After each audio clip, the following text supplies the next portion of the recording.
રાજકોટના ઉપલેટાના ગ્રામ્ય વિસ્તારોની અંદર પણ ધોધમાર વરસાદ અત્યારે વરસી રહ્યો છે। મેઘરાજાની ધમાકેદાર એન્ટ્રી, જેમાં રાજકોટના ઉપલેટાના ગ્રામ્ય પંથકો છે જેવા કે લાઠ, ભીમોરા સહિતના ગ્રામ્ય વિસ્તારોમાં અનરાધાર વરસાદ।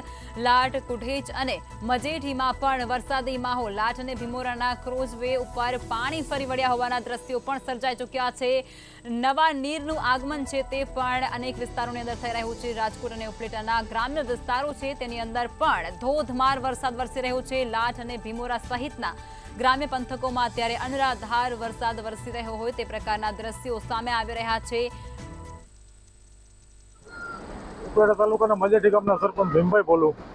આ જે રીતે તે કોઝીમાં પાણી ફરી વળ્યા છે, કેવી હાલાકી? આમાં સાહેબ હાલાકીમાં તો કોઈ બાકી નથી। દર વર્ષે અમારે સાહેબ આ જ તકલીફ થાય છે અને ગયા વર્ષે બધે અને આપણે રજૂઆત 2 વર્ષથી આમ તો કરી છે રજૂઆત। તમે દર વર્ષે આયા ન્યૂઝે આવો છો અને ન્યૂઝ મારફત આપણે એને આ બધું પુગાડી છે મીડિયા સાહેબ, અમને કોઈ પણ ભોગે અમને આ પુલ ઊંચો આપો અને તમારે તંત્રને અમારી મદદ કરી। તંત્ર મદદ નહીં કરી શકો કારણ કે તમે ભૂગો જ નહીં દે પાણી, તો તંત્રને અમારી નમ્ર, સરકારને અમારી નમ્ર અપીલ છે સાહેબ અમને વહેલી તકે આ પુલ આપી દે। આમ તો ભીમોરાથી 3 પુલ છે, લાઠ, મજેઠી અને ભીમોરા। આ 3 પુલ થઈ જાય તો અમારે કાયમીનો પ્રશ્ન હલ થઈ જાય। 10માંથી 3 જ રહી રહ્યા છે પુલ હવે, એટલે અમારી તંત્રને, સરકારને નમ્ર અપીલ છે કે અમને વહેલી તકે પુલ આપો તો અમારી દર વર્ષે હાલાકી બંધ થઈ જાય। હાલ ઢોરવાળા, વિદ્યાર્થી, છોકરા બધા એટલે સાહેબ આ 2 બાજુ વાહન એટલા પડ્યા છે।